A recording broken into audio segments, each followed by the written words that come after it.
Hello everyone, তোমরা সবাই কেমন আছো? আশা করি সবাই ভালো আছো। আমি খুব ভালো আছি। আইরাস ব্লগে তোমাদের সবাইকে ওয়েলকাম, আর অনেক অনেক অনেক ভালোবাসা। তো আমি সকাল সকাল রেডি হয়ে বার হয়ে গেছি, যাচ্ছি হলো একটু মাম্মামের স্কুলে। আর মাম্মামকে দেখো কোনো দিকে দেখা দেখির কোনো সিস্টেমে নেই, নিজের মনে চলে যাচ্ছি। তো যাচ্ছি মাম্মামের স্কুলে, মানে মাম্মামকে যে স্কুলে অ্যাডমিশন করাবো সেই স্কুলে যাচ্ছি। আর মাম্মামকে নিয়ে যাওয়ার কারণ হলো ওকে একটু স্কুলটা দেখানো।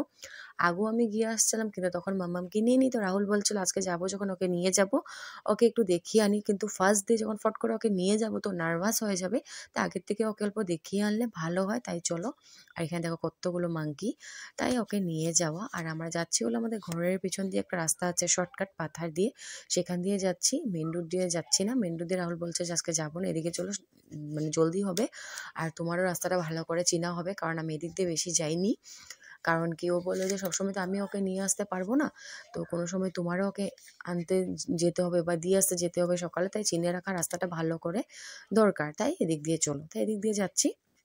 আর মামামকে দেখো, ও তো খুব খুশি, ও তো ভাবছে কোথায় যাচ্ছি, ঘুরতে যাচ্ছি। আর এই যে দেখো আমাদের হাওড়া ব্রিজ, তো এটা পার করে তারপরে স্কুল। বেশি একটা দূরও না, ঘর থেকে দূরও আবার খুব একটা দূরও না। তো পেয়ে গেছি আমাকে স্কুল।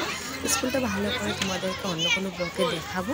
তো আমাদের প্রিন্সিপালের সাথে কথা বলা শেষ, বার হয়ে এখানে দোকানে ঢুকলাম। মাম্মাম কি নেবে, আমি একটু চিপস নিয়ে নিলাম, খিদা পেয়েছিল, চিপস খেয়ে নিচ্ছি।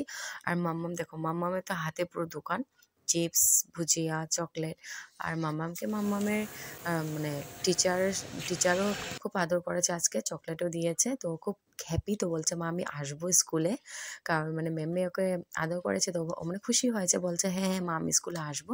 তো যাই হোক, জানি না কি করবে, ফার্স্ট ডে কি হবে, ওকে স্কুল নিয়ে গিয়ে ওটাই টেনশন করি আমরা। তার যাই হোক, আমরা এদিকে ঘরের জন্য রোয়ানা দিয়ে দিলাম, সেই রাস্তা দিয়ে আবার চলে যাচ্ছি। আর মামাম হাঁটতে হাঁটতে আর পারছিল না, বলছিল পাপা আমাকে একটু কুলে নাও। তাই রাহুল ওকে পিঠে নিয়ে নিল। তো ওখানে আমরা ঘরের প্রায় কাছে, ঘর এখান থেকে দেখাই যাচ্ছে আমাদের। তো আজকের জন্য এতটুকুই ব্লগটা।